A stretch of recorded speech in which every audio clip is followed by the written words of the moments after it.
All right, homies, let's go talk about we're nearer to the EVO 2025 weekend, right? The holiest of weekends, right?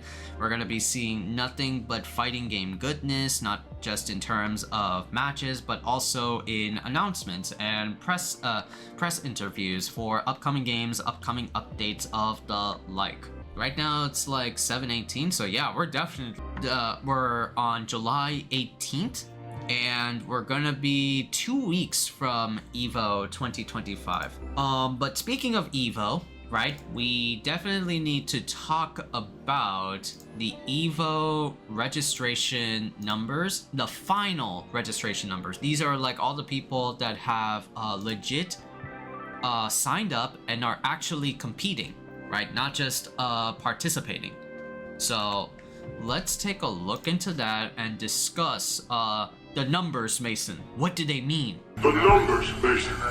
What do they mean? We have the final numbers of people registering for each of the main lineup fighting games, right, for EVO 2025. Last is like Mortal Kombat 1, which is, you know, to be like expected, 377. Bruh. Under Night as well as like Day 1. I mean, I don't know anything about like Day 1. Not anything about Under Night, sorry. It's gonna be at Day 1. I don't know anything about Under Night. What's gonna be like added, just more like anime as like fuck characters, but yeah, that's pretty interesting to have. The surprising one by like a very close margin to Under Night In-Birth is Marvel vs. Capcom 2, which is, that's funny because, you know, I honestly like expected MVC2 to get like a higher competition list, higher number of people playing MVC2, because MVC2 is well beloved and well legacy, well nostalgia. Albeit, you know, there are very, very obvious like glaring problems with MVC2. You pick the strongest and that's all that there is. MVC2 is like, you know, the beloved Marvel vs. Capcom game outside of like 3 per se. Surprising that it's 570. Most, I think, like because I remember Street Fighter Third Strike got like a higher number in comparison to Marvel vs. Capcom 2. But then I remembered like, oh yeah, the reason why Third Strike definitely like blew up is not just because it's a well like respected game and a well deserved game, and definitely like popped off last year with the likes of like Hayago and shit like that, but yeah, I remember like tag based like fighters, unless it's maybe like Dragon Ball like fighters, tag games like Marvel vs. Capcom 2 don't really have much of an appeal in other countries outside of like the US. It's mostly like well respected in the US, right? You don't see like top players in Asia being good at like Marvel vs. Capcom 2. No. The tag games outside of like Dragon Ball Fighters are not really like their forte, and the only like exception would be like Goichi, for instance. And of course, Grand Blue Fantasy versus Rising, we see like a lot of like number of players like increase for that game. Game is like, of course, breathing like new life, and especially after that waifu character with like big thighs and like kisses you very suggestively.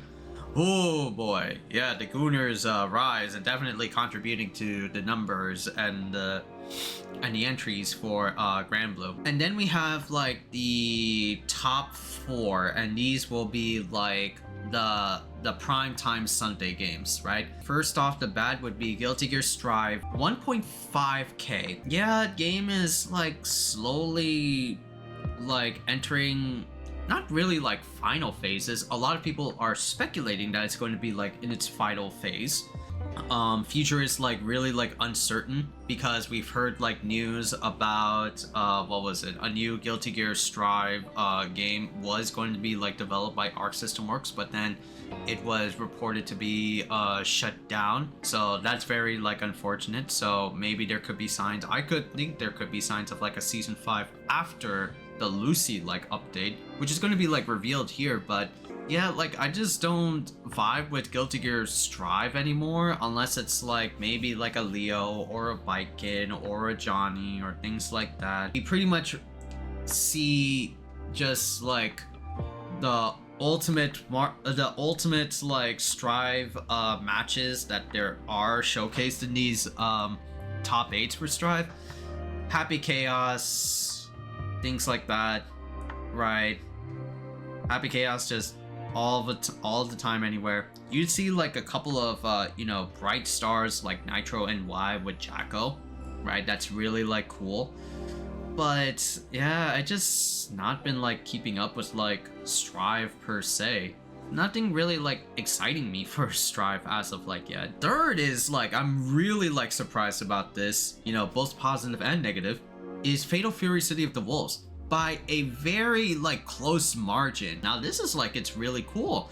This is awesome because man, this is like SNK's like big budgeted well, not really like big budgeted, but this is like their biggest like premiere game after King of Fighters 15, right? So they're definitely a lot of positive reception for City of the Wolves. It is both positive, but it's also like really like negative, because you would expect a lot more entrants for Fatal Fury City of the Wolves, but it does like come down to like gameplay, right? Even though like the Andy update came out, but we're still pretty much seeing like the same meta for City of the Wolves ever since like its launch. Nothing but Hotaru's, Hokutomaru's, Billy's, and Kind's, right? The top 4, the 4 horsemen of Fatal Fury City of the Wolves. And that's very like concerning, because there's no patch even after like the Andy update, and there was not anything after the Ronaldo story update, except for maybe like, you know, system changes to make the game a little bit feel better. But surprising that like this is SNK's big game. They've been pouring a lot of money, a lot of advertising money on this game. Has a $2 million $1 million prize pool. We just checked out Esports World Cup for Fatal Fury City of the Wolves, and it was epic. But this is a very like, I wouldn't say like concerning, but yeah, like I think it's like, then again, it is Fatal Fury, right? It's like an old school like IP. No one like really knows Fatal Fury, right? Unless it's like you're a real like hardcore egghead about fighting games, that you've been dipped into the darkness of fighting games and you know what Fatal Fury is. It's not really like recognizable, comparatively speaking, to King of Fighters, right? King of Fighters, you know, everyone is going to be jumping into King of Fighters. But that's not the case. We will ultimately see King of Fighters probably in the next 5 years or something like that, when this game, Fatal Fury City of the Wolves, is done. So Fatal Fury City of the Wolves being like third is cool, because it made it up to like third, but I'm surprised it's like that many like entrants. I'm also like surprised, but also not really like surprised, is Tekken 8 and the state that it's in, and we're going to be making a video about this, another video about this one, is Tekken 8. Tekken 8 with where it used to be like last year, right?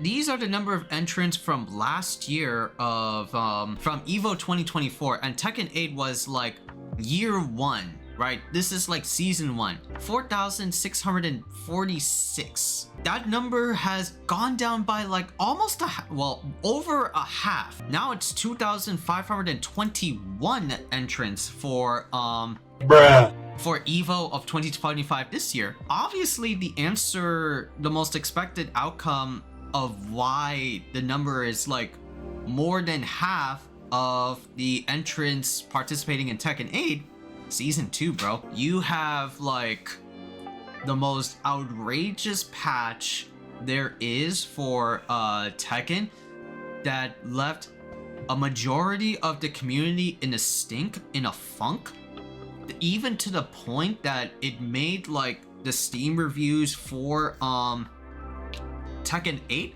overwhelmingly negative. Like no one liked the changes for Tekken 8, right? There are lots of like reasons why, and I'll definitely come up with I'll definitely like say that in a video later, but it is very like surprising, like the this is sort of like what, a downfall of Tekken. It still is like a great game by all means, but the fact that it's like lost half of its like base because of the funky patches that came out for Tekken. Oh man, people were fucking absolutely livid with Tekken. People did not like, there you go, people did not like the changes that game has like made, where everybody like, back then, you know, there was like a little like je ne sais quoi, like there's like, you know, formality with Tekken. Now everybody is just like a gorilla.